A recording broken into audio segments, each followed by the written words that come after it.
Expo Portland, are y'all ready? We're gonna start with Team Hazbin Hotel. Let's hear it for Erica Henningsen, Brad Roman, and Amir Talai. And bringing it in for Helluva Boss, we have Bryce Peakham.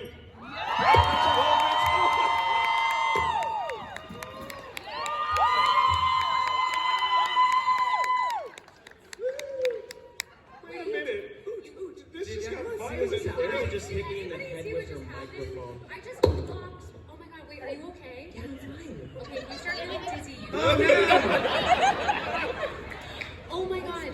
Is this part of the show? We've never done a panel with you. That's so surprising. That's so surprising. That's so surprising. Every panel, we always like to bop one person on the head. No, it's shocking that Erica did something violent towards someone else in the cast. Oh. I could never have imagined. You're a loser. You've broken her because she broke you. That was a thing. Okay. Okay, good. It's not,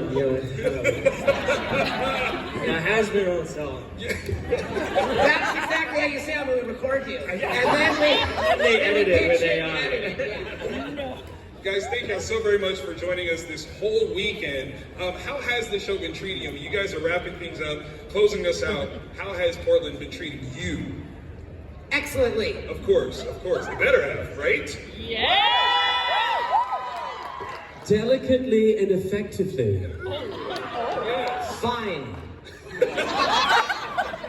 Up until my concussion, it's gone great. Erica, you will never live this down. You know this, right? Never. I'm actually very nervous about this. I'm not going to really be I'm going to be present for this panel, but I'm Is very it- Wait, Erica? Erica, you're not going to be present for a panel? That's crazy. We often do a Helluverse therapy where we sit around and we start. Erica says, "Hi, I'm Erica, and I'm not present." And we go, "Oh, hi, Erica." Hi, Erica. I love it. Now, the theme of both of these shows is kind of a racy kind of subject matter. Does that fit with your own personal ideas of comedy and fun? Yes. Okay. I think the things that make us laugh are the true things that we don't always feel comfortable saying. Yes, and I think particularly, I mean, I'll speak for our show, I think that's why there's so much enjoyment and humor out there in our fandom, is because Vivian is choosing humor and representation of certain things in our world. Right. She's put them in hell to give us some distance from them, but we love to laugh at them because we recognize ourselves in them. I love that. Anyone else want to throw in on that? I think you nailed it. Yeah, it's very solid. I kind of align it with a modern version of what Looney Tunes would have been if it was created now, because you guys are touching some... Looney Tunes, is that what you said? Yeah. Looney Tunes. Like in terms of style and flavor, that's kind of what it feels like. See you in hell, folks. So, with the opportunity to create such iconic characters like that, what does that mean for you as actors to have this opportunity to create something so cool that everyone is immediately locking in on? It means good things. That's the end of the show. Yes, that's fun things. It's a Sunday panel. Yes, All right, yes, what it does it mean? What does it mean, or how does it feel? Both. Okay.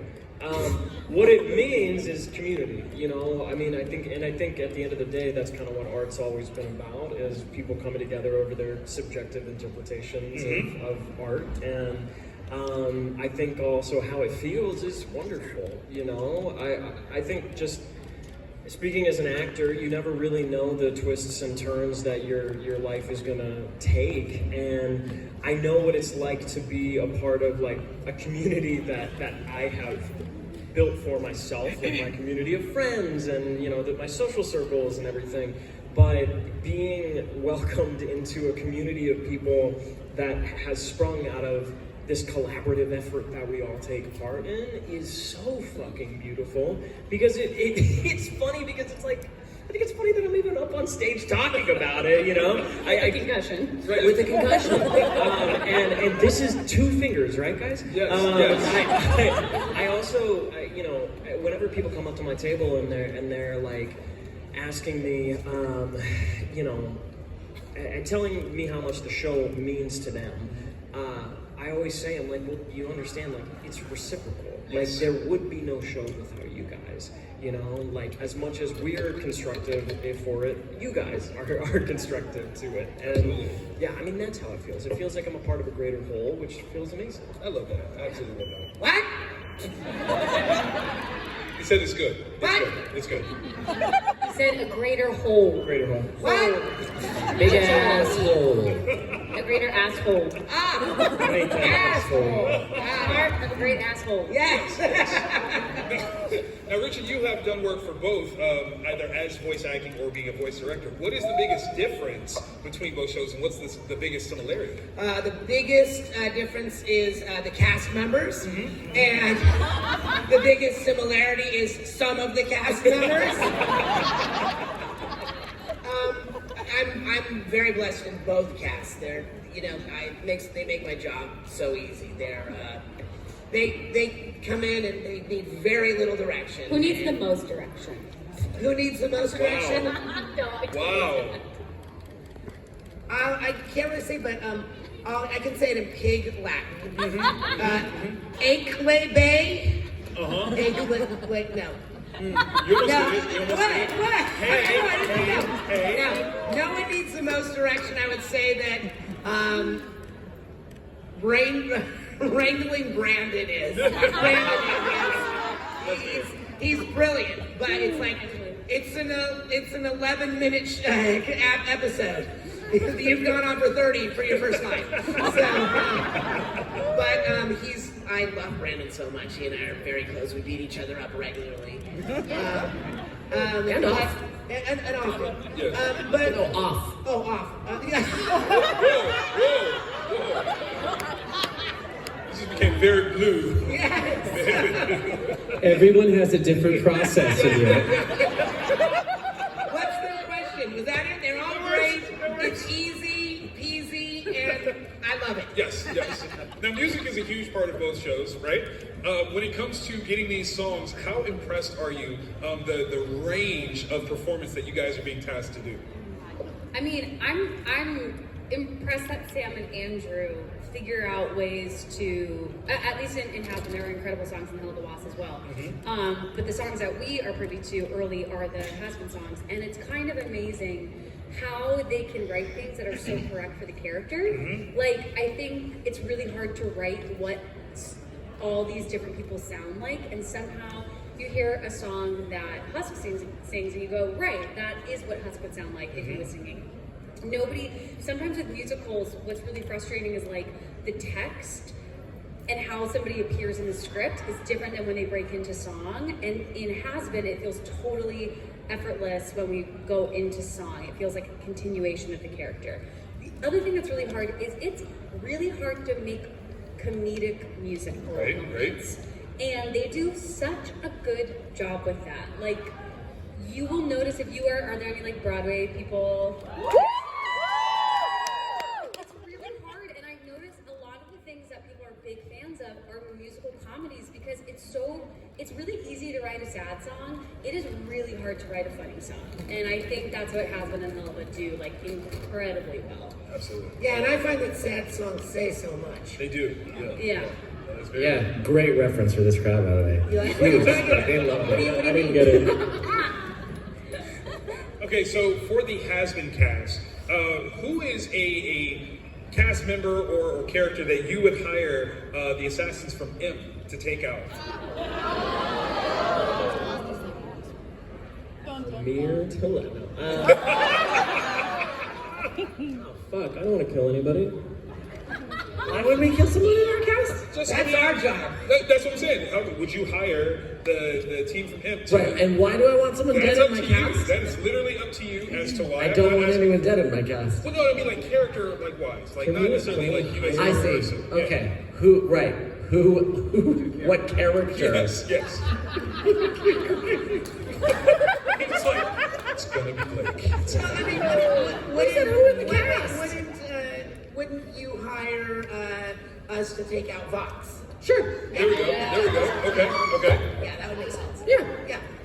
How much are you gonna pay us? We do negotiate. Have you seen our show? Yeah, but I don't know what a good amount is. I haven't paid attention to the various your rate sheet on the show. Clearly, you haven't come up to our table this weekend. What about $20? $20? You're on the All right I track. have is $20. We were at dinner I'm last sorry, night. Charlie. We were at dinner last night, and Richard has a spiel that he constantly does with every waiter that he interacts with, which we order A ton of food. a ton of food, and then after we're done ordering, he goes, "Okay, and $20 can cover all of that? I only have We only $20." have $20 between all of us. Wow. And then what do you say when you receive the check? Who broke a window? What do the waiters say when you do this? Are they aware that this might just be a gag? Oh Oh, no, they spit in our food. Oh yeah, they love it. They love it. The fact that they have to stay at our table for an extra 10 minutes while comedians do bits, they love it. That's part of their. They love it. Come on, it's dinner and a show. Come on, that's awesome. Right. That's awesome. I say that there is a 5% tip in this if you put up with this. You're so giving. I tried. He's known as 5% Horvitz. Yes, exactly. I only give 5% in anything I do. Anything. That's it. Now, from the Helluva Boss crew, excluding Moxie, is there a character that you would elect to try to be redeemed at the Hazbin Hotel? Excluding Moxie. So the thing is that we're hellborn. Yes. Meaning that we were already born in hell. Absolutely. And so that the world we've known is the world we've grown up in. But I would say in the Helluva universe, who we would want to be redeemed. I think Stolas would be good. He's the one that I think he's going through the most enlightenment in our show, you know? And I think that would be my choice. And if I'm going to any hotel, I'd love to take my Blitzy. You don't want to bring me a Lindsay twice. You can come too. On that note, I'm going to invite you guys to ask a couple of questions. You got the microphone over here. Be careful.